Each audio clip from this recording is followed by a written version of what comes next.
जय श्री कृष्णा। राधे राधे। आपका मीनू भक्ति कथा चैनल पर स्वागत है। आपका आज का दिन शुभ और मंगलमय हो। आज दिनांक 4 फरवरी दिन बुधवार है। आज फागुन मास के कृष्ण पक्ष की तृतीया तिथि है। आज सूर्योदय सुबह 7:08 और सूर्यास्त शाम 6:03 पर होगा। ब्रह्म मुहूर्त रहेगा 5:23 से 6:15 तक। आज राहु काल दोपहर 12:35 से 1:57 तक रहेगा। तो आज आइए सुनते हैं फागुन मास कथा तृतीया अध्याय। राजा परिचित ने पूछा, महर्षि, जीवों को जो ऊंची ऊंची नीति गतियां प्राप्त होती है, उनमें इतनी विविधता क्यों है? तो श्री सुखदेव जी बोले, राजन, कर्म करने वाले पुरुष स्वास्तिक, राजस और तामस, इन 3 प्रकार के पुरुष होते हैं। उनकी श्रद्धाएं भी भिन्न भिन्न होती है। स्वभाव और श्रद्धा के भेद के कारण ही कर्मों की गतियां भी अलग अलग होती है। कोई अधिक, कोई न्यून, इस प्रकार सबको अपने कर्मों के अनुसार फल प्राप्त होता है। तो निषिद्ध कर्म करने वालों को भी श्रद्धा की असमानता के कारण समान फल नहीं मिलता।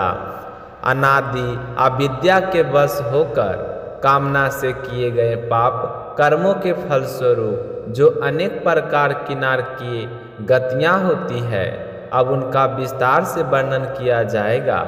तो राजा परिचित ने पूछा, भगवान, ये नरक क्या पृथ्वी के किसी विशेष स्थान पर है अथवा त्रिलोकी से बाहर कहीं स्थित है? तो श्री सुखदेव जी ने कहा, राजन, ये नरक त्रिलोकी के भीतर पृथ्वी से नीचे जल के ऊपर दक्षिण दिशा में स्थित है। उसी दिशा में पितृगण निवास करते हैं, जो अपने वंशजों के कल्याण की कामना करते हैं। वही सूर्यपुत्र धर्मराज यम अपने दूतों सहित निवास करते हैं। वे भगवान की आज्ञा के अनुसार मित्र प्राणियों को उनके कर्मों के अनुसार दंड प्रदान करते हैं। कुछ लोग नरकों की संख्या 21 बताते हैं, किंतु नाम, रूप और लक्षणों के अनुसार नरकों की संख्या 28 मानी गई है। उनके नाम कुछ इस प्रकार है: तामिश्र, अंधतामिश्र, रौरव, महारौरव, कुंभिपाक, कालसूत्र, असिपम, शुकरमुख, अंधकूप, केमि भोजन, संदस, तर्प, सूर्यमी, ब्रजकंटक, सालमी, बैतरणी, प्रियोध, प्राणरोध, बीसन, लालाभच, सरयोमुंडन, अभिजन, अभियान तथा सरक्रम, रक्षोगन भोजन, शूलप्रोत, दंशुक, अवटन, निरोधन, पर्यावर्तन और सचिमोखन।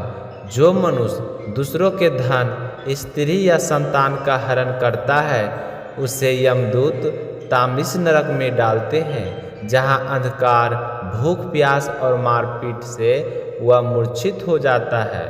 जो छल पूर्वक किसी स्त्री का संभोग करता है, वह अंतर्मिश नरक में जाता है, जहाँ घोर पीड़ा से उसकी चेतना समाप्त हो जाती है।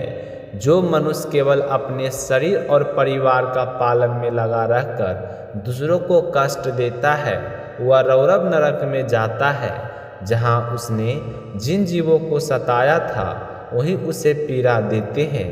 जो जीवित प्राणियों को मारकर भोजन करता है, वह कुंभिपाक नरक में खौलते तेल में पकाया जाता है।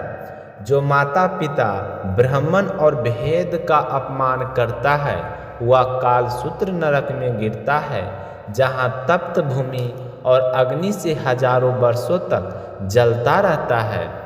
जो वैदिक धर्म छोड़कर पाखंड मार्ग अपनाता है, वह असिप पत्रवन नरक में तलवार जैसे पत्तों से कटता है।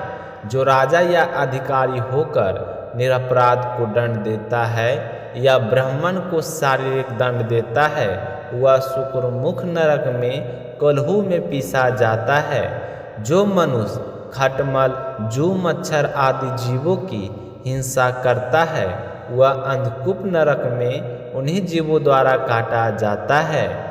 जो बिना पंच महायज्ञ किए किसी को अर्पण किए बिना ही स्वयं ही भोजन करता है, वह कृमि भोजन नरक में कीड़ा बनकर कष्ट भोगता है। इसी के साथ फाल्गुन मास कथा का तृतीय अध्याय पूर्ण होता है। तो प्रेम से बोलिए भगवान कृष्ण कन्हैया लाल की जय हो। भगवान श्री हरि विष्णु भगवान की जय हो।